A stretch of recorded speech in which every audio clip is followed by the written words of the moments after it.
Both Washington and Pyongyang are taking a strong stance in Korean Peninsula, with each side saying they will destroy the other.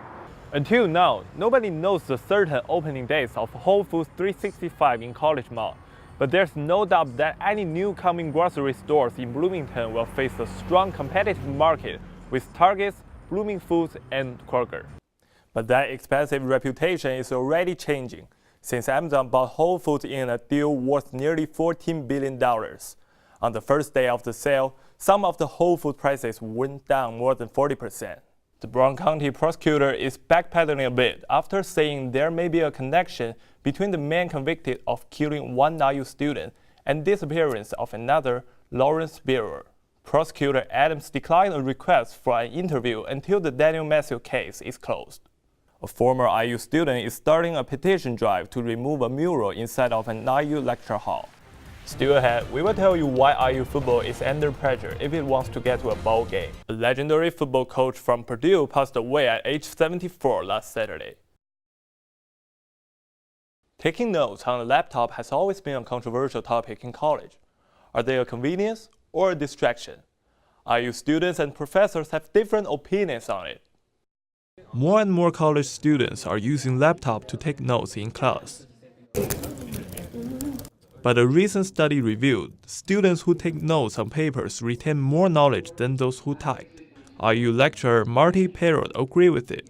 I think it's just more of a focus thing, that people pay more attention if they have to write it down.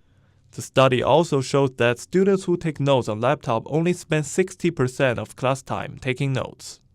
If you go into a classroom and you stand in back of like a big hall and watch all the people with their laptops out, they're not doing anything to have with the class. Students who take notes on their laptops did take more notes than those using the notebook.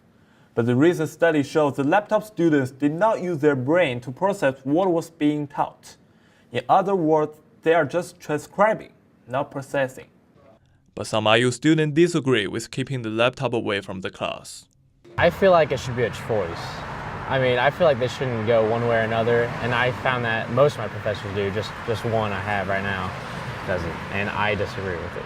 At the end of the day, we're the ones paying for the classes. We're the ones who are paying the teachers to, teach us, because we don't learn the same way that people used to learn 20 years ago. However, IU professor Song Un Yang never prohibits his students from using electronic devices in class. If the students are allowed to use electronic devices for note-taking or any kind of reason related to their taking the class in the classroom, that's a bit much more convenient. Yan said it's all up to the students to use the laptop properly for note-taking and not other purposes that can be distracting. Since typing is faster than writing, the study shows students who take longhand notes are forced to be more selective about what they write, which can be beneficial when it comes to studying. The Indiana Daily student, now 150 years old, is embroiled in a controversy about editorial independence. The newspaper feels some changes due to budget cuts could take away its freedom to report without interference from IU. We have reaction from both sides, the IDS and the Dean of Media School. The news came in the front page, letter from the editor, about what it calls the forced early resignation of the director of student media, Ron Johnson. We started with budget cuts.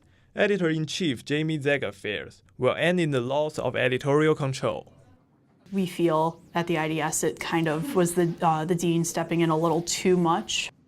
Stepping in, she says, but moving up the departure date of Ron Johnson by a month, something the editor calls an overreach.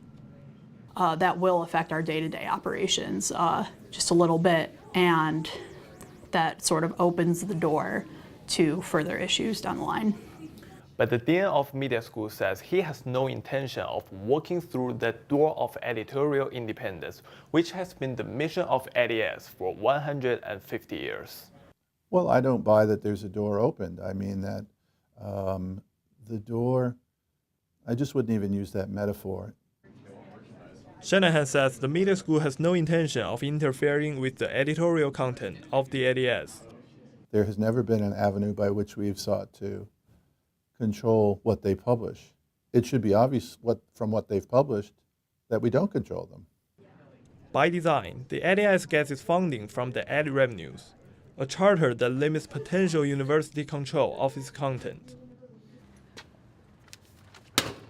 But with revenues declining across the newspaper business, the ADS faces a $250,000 physical loss this year. It cut the printing schedule from 5 to 2 days, leaning more toward online content. The media school dean does have authority to hire the director of student media, and Shanahan says he asked Ron Johnson to leave a month early purely for financial reasons. There will have to be thought about what the structure and the future of the IDS will be, especially in terms of the finances of it. But there's no scenario I can imagine where their editorial independence would be threatened. The dean says he intends to hire a replacement for Ron Johnson, a new director of student media, one who can navigate the serious financial challenges facing the IDS. Currently, the IDS pays 75% of that person's salary, and the university pays the rest. Johnson's last day is December 1st.